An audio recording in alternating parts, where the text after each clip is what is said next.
everyone. Have you ever had someone cry in a one-on-one? Shut down? Explode?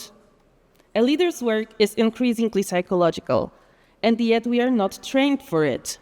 Wars, pandemic, layoffs, personal issues, crisis is no longer rare. It affects our companies and teams. After dealing with too many crises at work and home, I was diagnosed with depression in late 2022. Only this year did I feel good enough to return to public speaking and appear before you today. I experienced firsthand how critical mental well-being is. Today I want to share what I learned about sustainable leadership, how to support your teams without getting toasted. We'll cover emotional awareness, energy management, and quick stress relief. Disclaimer, this is not professional advice. If you need support, please contact a mental health specialist. Let's start with our emotional pantry. To support others without burning out, we need to take care of our own emotional state first. You can't pour from an empty cup. It is your emotional state that determines whether situations energize or drain you. Picture this. You walk into a heated team conflict. You're feeling centered and energized. You navigate it skillfully, maybe even enjoy the challenge. Now imagine the same conflict, but you're already depleted.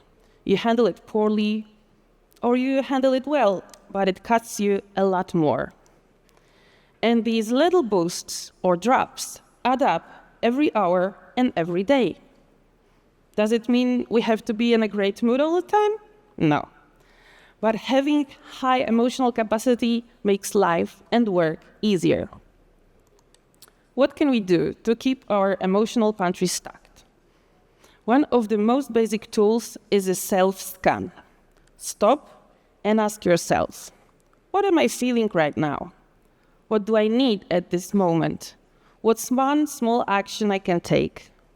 This can take 3 minutes or even less than one. We start to be more in contact with our emotions and we learn to do what actually helps us. When can you do it? After a stand-up meeting or during lunch break? You choose.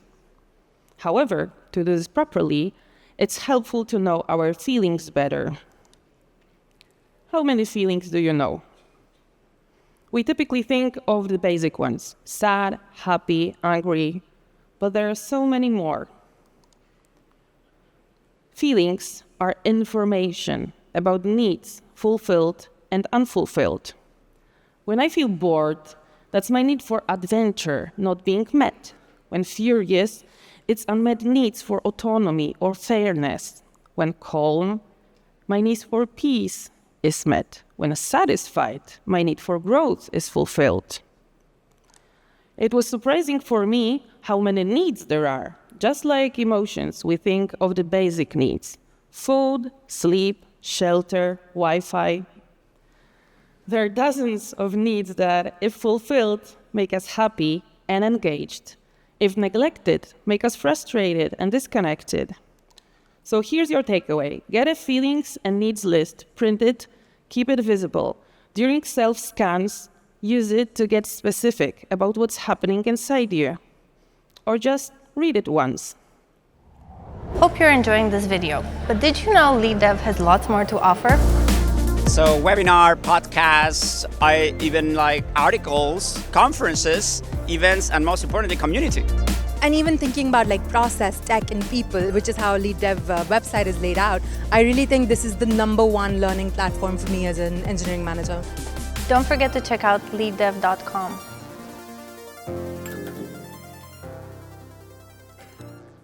Emotional energy is just one piece of the puzzle. According to Lohr and Schwartz, we have 4 dimensions of energy to manage: physical, mental, emotional, and spiritual.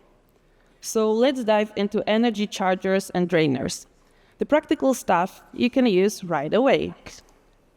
Think about it.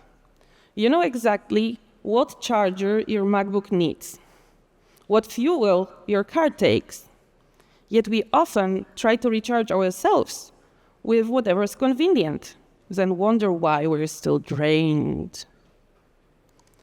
Everyone has their unique best way to recharge. Experiment until you find your 3 go-to chargers. What charges you? Meetings, calls, human interaction, or solitary deep work? What kind of meetings? You need to be specific. Some of my chargers are singing and playing ukulele, painting and coloring books, solving puzzles, and cuddling with my husband. Notice, these aren't big commitments. They are small, accessible activities. How to find yours? Think of what brought you pure joy as a kid. What small thing makes you lose track of time? That thing you thought of? That's probably a charger. You don't have to start a hobby or be consistent. Just do what you like or try something new. Draw, dance, call a friend, or build Lego. Speaking of chargers, I want to spotlight one that's universal for us all: contact with nature.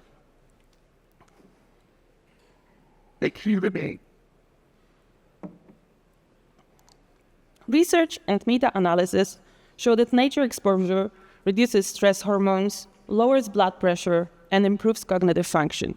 Just 2 hours per week gives significant benefits. That's less than 20 minutes a day. So, is it worth your time? You can start small.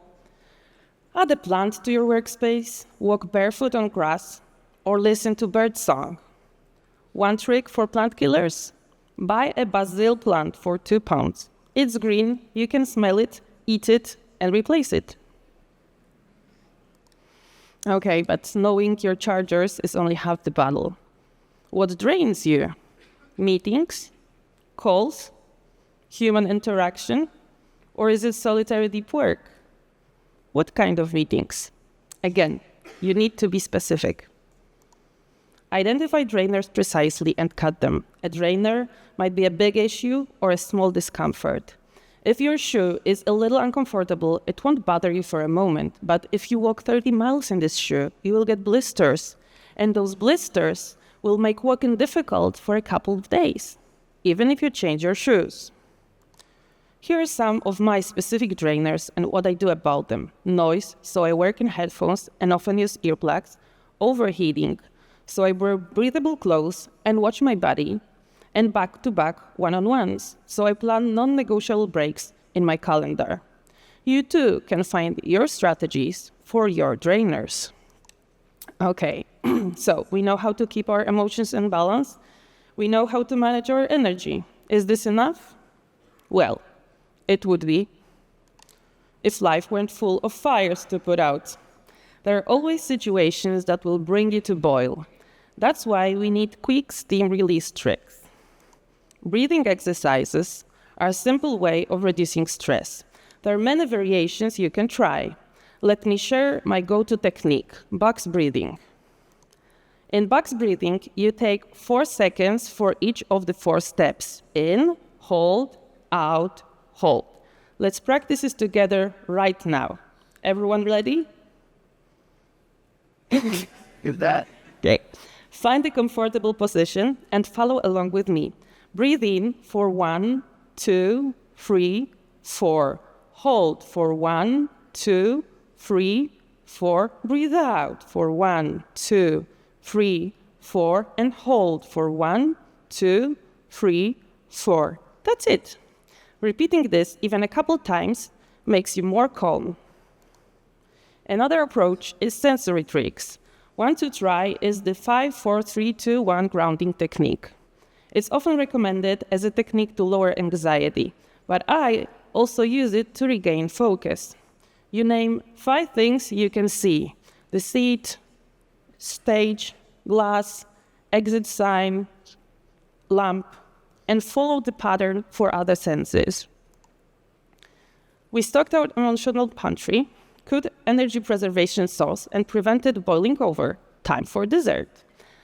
I'm a mom of 3 young kids. Parenting taught me more about leadership than any management course.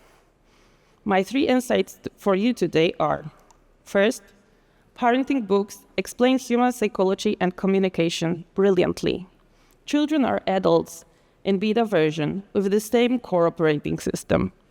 Second, build smart rechargers into daily life. Don't wait for the big resets that may never come. Third, remember your team at work are competent adults. You don't need to manage their energy, just yours. Save your energy for real dependence in your life.